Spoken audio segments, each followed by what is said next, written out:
Bienvenue dans Fonction publique mon amour, le podcast qui explore, questionne et parfois bouscule, toujours avec l'envie de comprendre et d'avancer. Je suis Linda et chaque semaine, je vous propose des conversations sans détour avec ceux qui font bouger les lignes, innovent et croient en une fonction publique d'avenir. Parce que le changement commence par une idée et chaque idée a de la valeur. Alors place à l'épisode du jour. Salut Joanne. Deuxième épisode ensemble, on en a fait un premier sur la jeunesse. C'est quoi un jeune aujourd'hui? Est-ce qu'il y a toujours de la place pour la jeunesse dans la fonction publique? Là maintenant, ce que je voulais qu'on voit ensemble, c'est comment on peut rapprocher la jeunesse des enjeux publics actuels. Je pense que c'est très intéressant et en fait moi je poserais la question de manière inverse. C'est comment on peut rapprocher les enjeux publics de la jeunesse, parce qu'aujourd'hui on le voit, on a une jeunesse qui est quand même impliquée. Si je parle dans les associations bénévolement, c'est un peu plus d'un tiers des jeunes qui sont impliqués dans des associations, qui est un chiffre qui est stable depuis des dizaines et des dizaines d'années. Et la jeunesse, elle est là, elle s'implique. Par contre, elle s'applique de manière un peu moins institutionnalisée. C'est sûr qu'on va moins voter, on n'est pas vraiment dans les syndicats, il faudrait vérifier les chiffres, mais en tout cas, on sait que les syndicats sont malheureusement en perte de vitesse. Mais la jeunesse, elle est là, elle réagit sur les réseaux sociaux, elle est présente dans les marches pour le climat. Et qu'est-ce qui fait qu'en fait, justement, les enjeux publics ne prennent pas en compte cette jeunesse, son aspiration, ses besoins, et qu'on attend toujours que ce soit la jeunesse qui rentre dans ce cadre institutionnel qui visiblement en fait ne lui convient pas. Pour moi, c'est un peu ça la question, plutôt l'inverse. D'accord. Et du coup, ce serait quoi les enjeux publics qui captent aujourd'hui l'attention des jeunes? On en parlait déjà tout à l'heure, mais toutes les questions de transition écologique, forcément. Ouais. Oui, il y avait la transition écologique, la justice sociale et l'inclusion. C'est les trois que tu avais nommés dans le précédent épisode. Oui. Je pense qu'il y en a d'autres. Là, c'est ceux qui me viennent en tête aussi parce que c'est des thématiques sur lesquelles on travaille à FP21. Mais ces enjeux, ils sont vraiment prégnants. L'éco-anxiété, le désir de s'impliquer. Et qu'est-ce qui fait qu'aujourd'hui, on peine quand même à prendre d'aller au devant de ces transformations qui sont nécessaires et qui sont profondes. Je pense que c'est ça qui déstabilise un peu la jeunesse, qui a le sentiment de s'impliquer, de s'exprimer, mais finalement de ne pas être vraiment pris en compte ou pris en considération. Et je pense que c'est particulièrement vrai pour les agents publics. Nous, ce qu'on voit, c'est que beaucoup des agents qui nous rejoignent en tant qu'adhérents à FP21, et c'est le cas aussi dans d'autres associations pour en avoir échangé, ils nous rejoignent parce que au quotidien dans leur travail, ils ont le sentiment de ne pas pouvoir aller assez loin, de ne pas pouvoir avoir assez de pouvoir, de s'impliquer assez.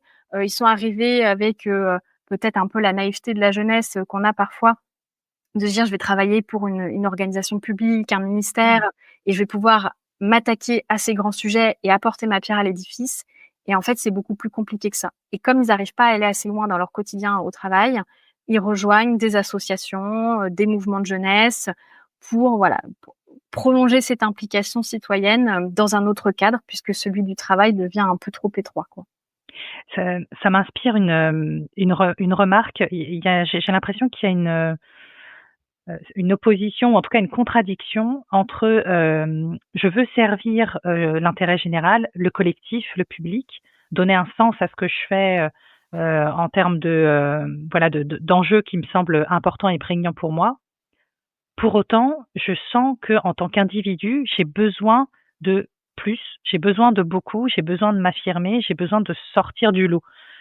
Est-ce que ça tu le ressens ou est-ce que c'est ou pas? Plus généralement et pas seulement sur la jeunesse, on sent bien qu'on est quand même dans une société qui est de plus en plus individualiste, et je pense qu'il y a un peu ce conflit-là qui parfois peut même être une incohérence interne. C'est qu'on a envie de s'impliquer pour l'intérêt général, on a envie de s'impliquer face à ces grands sujets.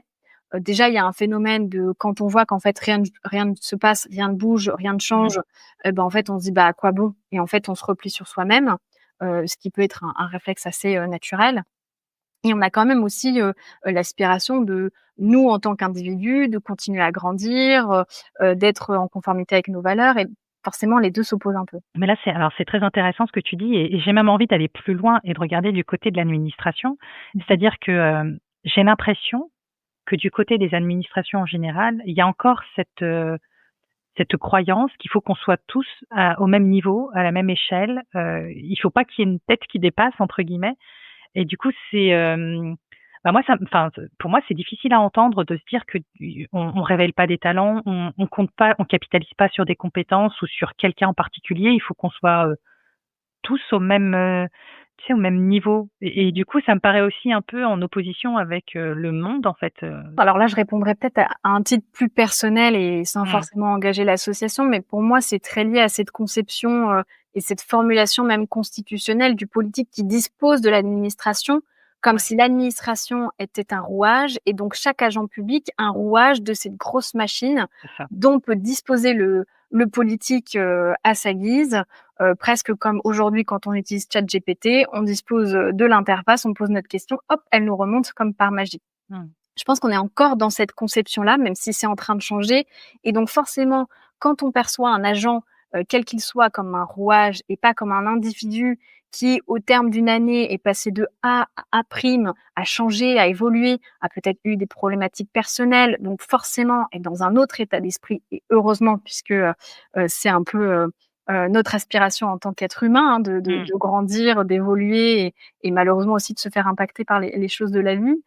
Tant qu'on considère que chaque personne n'est qu'un rouage et que du coup il est interchangeable, c'est sûr qu'on a une perception qui est faussée et qu'on ne va pas se poser la question de comment j'accompagne cet agent à grandir, à évoluer, à changer de métier. Et je pense que ça, c'est aussi lié à ce cadre qui existe encore, mais qui change quand même beaucoup, quels que Ouais. soient les versants de se dire on a des parcours clés pour arriver un jour sous-directeur dans une administration centrale, il faut être passé en service déconcentré, avoir été chef Ouais. de bureau, donc avoir un certain âge, etc. Et ça, c'est une expression, enfin, c'est l'expression de tout ça un petit peu, je trouve, de se dire il faut un certain âge, un certain background, mais avoir coché certaines cases. Et aujourd'hui, les jeunes, ils veulent pas cocher des cases, ils veulent Ouais. sortir du cadre, en fait. Exactement. Donc, voilà. Ouais, ouais. Ah donc je comprends qu'on a aujourd'hui une jeunesse engagée. Une jeunesse, c'est pas une question d'être, plus individualisé, je pense que c'est d'être plus, reconnu en tant qu'individu, Mmh mh. et pas forcément dans la norme. Et on parlait des administrations. Est-ce que, comment aujourd'hui les administrations publiques, elles peuvent adapter leur langage ou, on l'a un peu évoqué dans un précédent épisode sur, tu parlais de parler du projet dans une annonce, par exemple. Mmh. Mais est-ce qu'il y a d'autres pratiques pour mieux collaborer avec des jeunes qui sont déjà engagés, qui sont déjà conscients? Effectivement, forcément déjà ça a un impact. Ce qu'on a pu constater, quand on a fait notre livre blanc sur l'innovation managériale, c'est qu'il y a aussi des attentes qui sont de plus en plus fortes de la part des jeunes, envers leurs managers, que les managers aient presque une attitude de coach parfois, ce qui n'est pas Ah! forcément souhaitable, hein, parce qu'on a des managers qui ont déjà beaucoup de choses sur leurs épaules. Mais parfois on se tourne un peu vers son manager avec cette attente-là, soit parce que les RH n'y répondent pas forcément, soit parce que voilà, tout simplement on cherche à voilà, quelles sont mes perspectives, finalement, comment j'arrive à concrétiser et verbaliser les compétences que j'ai acquis, que je dois acquérir, et cetera. Et être coach, c'est un métier, c'est une formation à part entière. Mmh. On peut pas attendre de nos managers d'être des coachs. Par contre, il y a cette attente du manager qui va accompagner l'individualité.